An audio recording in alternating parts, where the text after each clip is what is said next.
Sebelumnya pada 13 Juni 2025, Israel melancarkan serangan berskala besar terhadap sejumlah target di berbagai wilayah Iran. Serangan yang dilakukan pasukan pendudukan Israel dan Mossad menargetkan fasilitas nuklir, instalasi militer, dan kediaman pribadi pejabat tinggi Iran. Hal ini menyebabkan kerusakan pada situs-situs nuklir utama dan menewaskan para pemimpin militer tertinggi Iran. Serangan ini merupakan yang terbesar terhadap Iran sejak Perang Iran-Irak 1980 hingga 1988. Konflik besar kembali mengguncang Timur Tengah. Amerika Serikat dan Israel melancarkan serangan militer terhadap Iran dengan serangkaian serangan udara dan rudal yang dilaporkan mengguncang Tehran. Untuk membahas dampak dan implikasi kejadian ini, kita terhubung dengan Duta Besar Republik Indonesia untuk Iran tahun 2012 hingga 2016, Bapak Dian Wiranjurit. Selamat malam, Pak Dian. Selamat malam, Mbak Diandra. Suara saya jelas? Sudah jelas, Bapak. Bapak, Trump secara terbuka ini menyampaikan serangan ke Iran hari ini merupakan gabungan dua negara, yaitu Amerika Serikat dan Israel. Artinya ini Israel berhasil menyeret Amerika Serikat untuk perang terbuka, Pak. Terima kasih, Mbak Diandra. Tolong ingat yang perang bulan Juni yang lalu. Itu Israel yang memulai. Tapi karena ditangkal dan diserang balik oleh Iran, Israel minta bantuan induknya, Amerika Serikat. Nah, sekarang belajar dari itu mungkin Israel paham bahwa Iran tidak bisa dianggap remeh karena bisa membalas dan bahkan menyerang balik. Nah, sekarang ini terbukti bahwa memang Amerika dan Israel itu tidak bisa dipisahkan. Mereka memang selalu bersekongkol dalam menghadapi atau membuat narasi tentang ancaman Iran. Seperti yang tadi di video disampaikan oleh Presiden Trump itu. Buat saya sebagian besar yang disampaikan Trump itu jelas bohong itu. Trump itu memang kan dikenal satu ya memang sakit jiwa, kedua memang ucapannya tidak pernah ada yang bisa dipercaya karena bohong semua. Tadi pernyataan bahwa ancaman dari Iran sejak kapan, kalau mau jujur Iran mengancam negara tetangganya. Tidak ada satupun negara tetangga yang pernah diserang Iran. Dulu Irak dulu menyerang Iran, dibalas baru gencatan senjata. Kemarin itu jelas Israel yang memulai, dibalas dengan bantuan Amerika, dibalas dengan Iran. Sekarang juga Iran tidak akan tinggal diam. Tapi saya mau ingatkan, apa yang disampaikan Trump itu semua yang sebagian besar bohong. Ancaman bukan dari itu, tidak benar. Ada apa namanya ribuan orang Amerika di Iran mau disuruh keluar. Sejak kapan ada orang Amerika di sana? Orang mereka tidak punya hubungan diplomatik kok. Yang ada mereka turis mungkin dengan paspor ganda. Itu pun tidak banyak. Yang banyak dari Eropa malah. Baik. Sebagian besar bohong. Nah, berarti kalau misalnya dilihat dari sejarahnya, Iran ini tidak pernah melakukan serangan duluan, melainkan membalas ya, Pak ya? Betul, betul.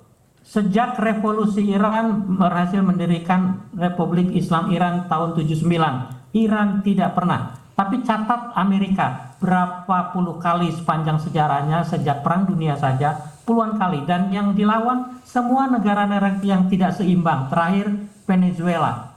Kalau Venezuela dalam sekejap bisa ditundukkan, silakan coba Iran. Perang bulan Juni lalu membuktikan Iran punya kemampuan yang luar biasa, tidak bisa diremehkan. Baik, kalau kita flashback ke perang tahun lalu, Perang 12 hari ini, serangan Israel ke Iran itu kan juga terjadi saat ada negosiasi nuklir. Kemudian ada serangan dadakan dari Israel.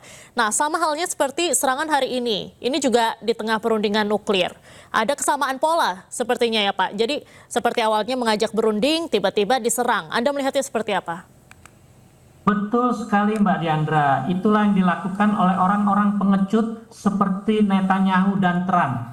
Membujuk orang berunding tapi mendadak melakukan serangan. Serangan kali ini double kebiadabannya Netanyahu dan Trump itu yang memang tidak punya akal sehat ya. Dilakukan ketika umat muslim melakukan ibadah bulan Ramadan.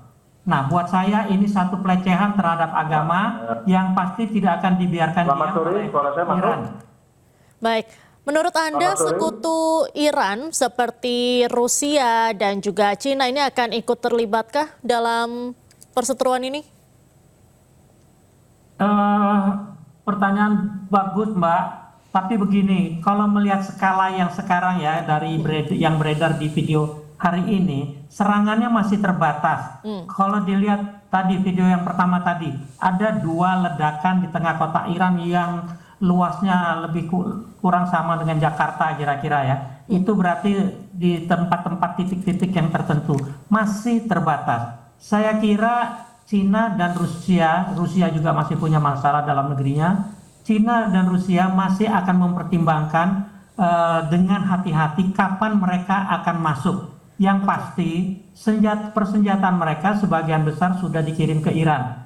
Senjata-senjata canggih baik rudal maupun penangkal rudal, baik pesawat maupun perlengkapan militernya sudah ada di Iran. Iran sudah siap lebih baik daripada ketika bulan Juni. Artinya apa? Kalau skala ini ditingkatkan oleh Israel menjadi lebih besar dan liar, Iran akan melakukan hal yang sama. Hari ini saja sudah dilihat balasannya Iran sudah bisa menjangkau pangkalan-pangkalan militernya Amerika di kawasan. Artinya apa? Sebuah negara yang berdaulat sendirian harus menghadapi 2 negara dengan berbagai macam kehebatan militernya dalam bentuk pangkalan yang tersebar, tapi pangkalan itu pun sudah dalam jangkauan Iran. Artinya apa? Kalau pangkalan, misalnya pangkalan yang dulu di Doha ya, pangkalan udara terbesar di kawasan Timur Tengah, pangkalan Doha itu butuh 1 landasan. Ketika landasannya dibom Iran, tidak ada pesawat yang bisa diterbangkan. Sekarang Iran sudah mulai pamer-pamer gertak-gertak di Laut Oman itu dengan kapal induk. Padahal 1-2 rudal mendarat di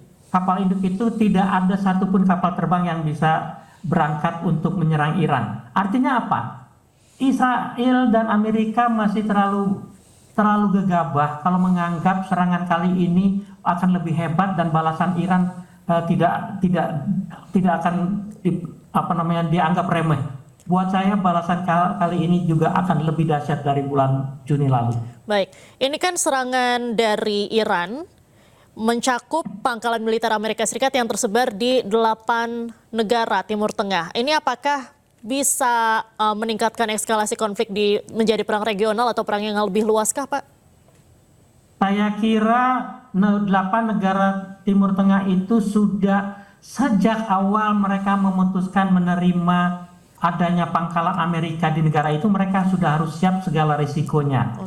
Tapi mengingat perang yang bulan Juni lalu, Qatar saja bisa memahami bahwa Iran sudah meminta izin untuk menyerang pangkalan Amerika di sana, sehingga negara-negara itu diperkirakan akan mengambil cara-cara preemptif untuk menyingkirkan penduduk sipil dari dekat wilayah pangkalan itu. Saya kira sekarang pun dilakukan. Artinya apa? Kalau Iran bisa menyerang pangkalan-pangkalan itu secara akurat di tempatnya, negara-negara itu pasti akan bisa menerima alasan Iran menggunakan itu. Tapi itulah kebusukannya Amerika. Pangkalan-pangkalan itu tersebar memang untuk memancing negara itu terlibat. Tapi saya kira negara-negara tersebut masih bisa menggunakan akal sehat untuk menilai langkah Amerika yang memang licik ini. Baik, Bapak, terakhir, apakah dalam kondisi seperti ini evakuasi WNI sudah diperlukan baik di Iran maupun juga 8 negara Timur Tengah yang ada pangkalan militer Amerika Serikat tersebut? Saya kira di setiap negara di mana ada kedutaan besar Indonesia, duta besar kita masing-masing sudah menyiapkan langkah-langkah untuk mengevakuasi, untuk menghadapi segala kemungkinan terburuk jika ada konflik militer. Di Iran saya bisa cerita, saya pun dulu sudah menyiapkan, karena ancaman Amerika ini bukan yang pertama, sudah beratus kali dan tidak pernah dibuktikan. Saya pun sudah menyiapkan rute-rute evakuasi. Nah, yang saya mau sampaikan dari ledakan tadi, saya kira masih terbatas serangan Israel, kecuali kalau memang sudah meluas. Buat saya, duta besar kita pasti siap. Karena apa? Karena kita sudah bisa memahami pola Amerika. Sejauh ini mereka tidak akan menyerang misalnya kota-kota suci seperti Mashhad atau Qom. Karena kalau itu diserang, dampaknya akan lebih luar biasa balasannya Iran. Nah, sejauh ini masyarakat Indonesia lebih banyak tinggal di kota-kota itu. Di Teheran sendiri tidak banyak, hanya berapa puluh warga Indonesia yang di sana, dan tinggalnya pun berserakan. saya kira duta besar kita seperti waktu saya dulu sudah mengingatkan mereka dalam situasi darurat apa yang harus mereka lakukan. Baik. Nomor satu, mereka akan lari ke kedutaan kita. Baik, terima kasih Bapak Dian Wirengjurit sudah bergabung bersama kami di iNewsroom. Salam sehat selalu Bapak.